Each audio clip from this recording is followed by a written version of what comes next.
Hi everyone, welcome to episode 2 of Hot Tub Deliberations.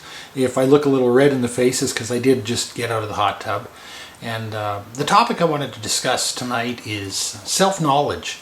And as kind of a little bit of a sidebar, making apologies. And I know they may not necessarily sound related, but of course in many ways they are. I think it tends to be the people with the most self-knowledge are the ones more capable of being able to own up, fess up, and for their transgressions and make an apology. But also there's a common thread, I think, between the two, and that is that by some people, they're seen as a weakness or as uncomfortable, admitting your flaws. This is something you don't do. But actually, in both cases, I think they're very liberating. When it comes to self-knowledge, first of all, I want to say that I'm not coming at this as though I'm saying I'm someone who has a bunch of self-knowledge and whatnot. In fact, just the other day I made a mention on my Google Plus account about how I've been going through a lot of old pictures, family photos, and restoring them and captioning them for my dad's memorial coming up. And I was struck by all these memories and stories and things from my past, and I actually got to the point where I thought, who the hell even am I? And I embrace that, and I embrace it because I think self-knowledge is very, very important. What motivates me? Why do I react the way that I do? How am I perceived by other people? Am I constantly doing things that aren't productive, that don't give me the actual result that I say that I'm looking for? And going through all these old family photos and sort of seeing all at once kind of all the things that have sort of made me who I am today, I wondered, how many factors would have to be different for me to be a different person? What would make me someone different?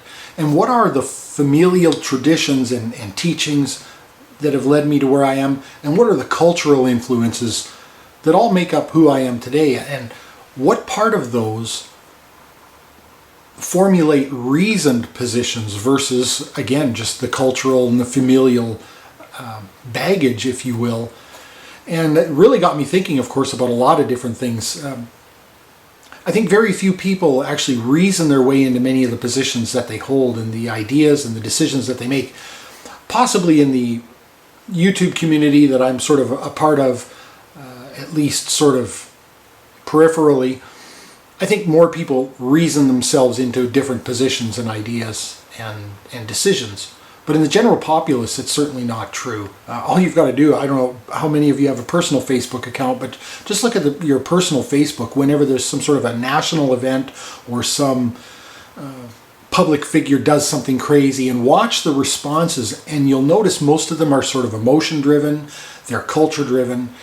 And a lot of the Facebook memes too. It's one of my pet peeves is Facebook memes, because they're all generally very, very terribly reasoned. And it's interesting if you ever try to post some sort of a response, a well-reasoned response to any of these Facebook memes or any of the people losing their minds over some national event.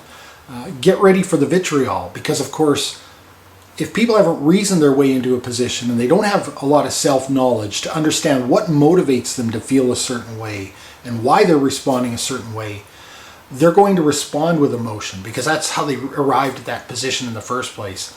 And then your reasoning isn't going to be very well received. Unfortunately, I think most of us that would consider ourselves to be rational thinkers, we think we can reason people to see our way, and unfortunately for people without a lot of self-knowledge, they can't really be reasoned out of a position that they weren't reasoned into in the first place. These are all knee-jerk emotional responses, and it makes dialogue actually, I think, very difficult, and it's actually very easy to isolate yourself sometimes, unless you're in a like-minded group of people who are seeking the self-knowledge. I watched recently a very well-known YouTube theist quit YouTube for the umpteenth time. And this is a person, I think myself, without a lot of self-knowledge. They don't understand how they're being received. They certainly don't understand the results of their own actions. They don't take stock. They don't take responsibility for the things that they do.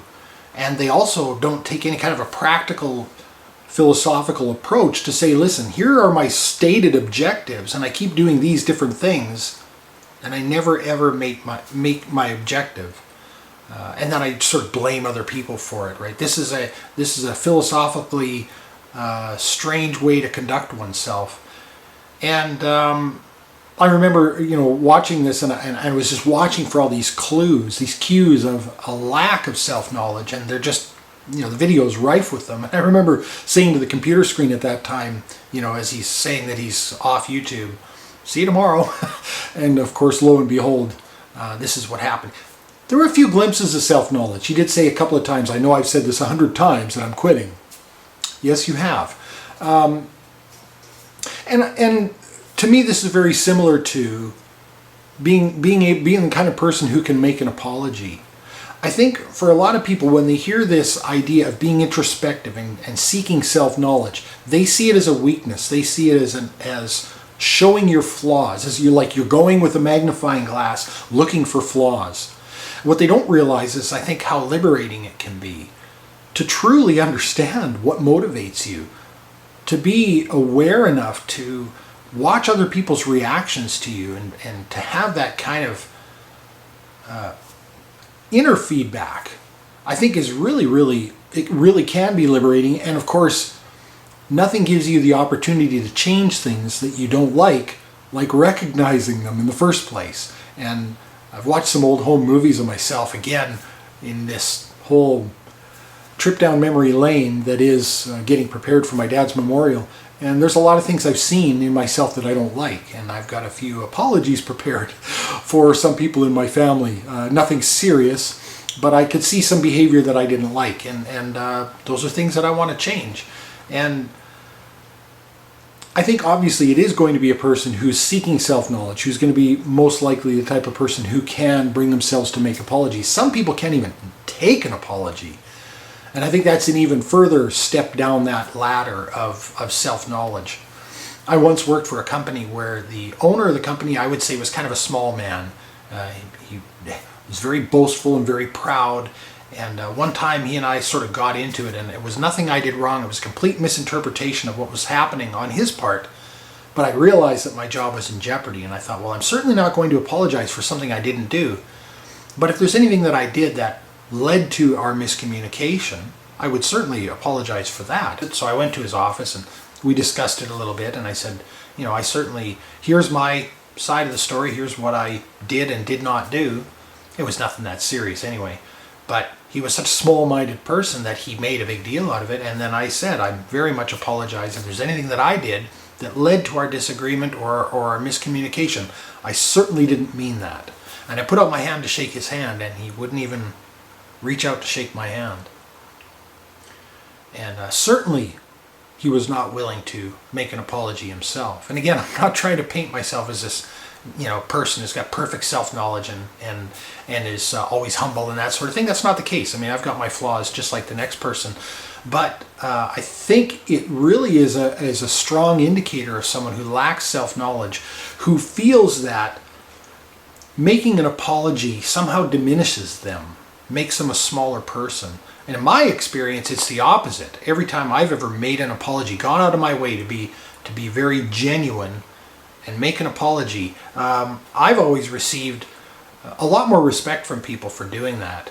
So I think I'll leave it there for tonight. If anyone has any comments, please feel free to leave them below. And if anybody would like to make a video response, I always love video responses. As always, thanks very much for watching.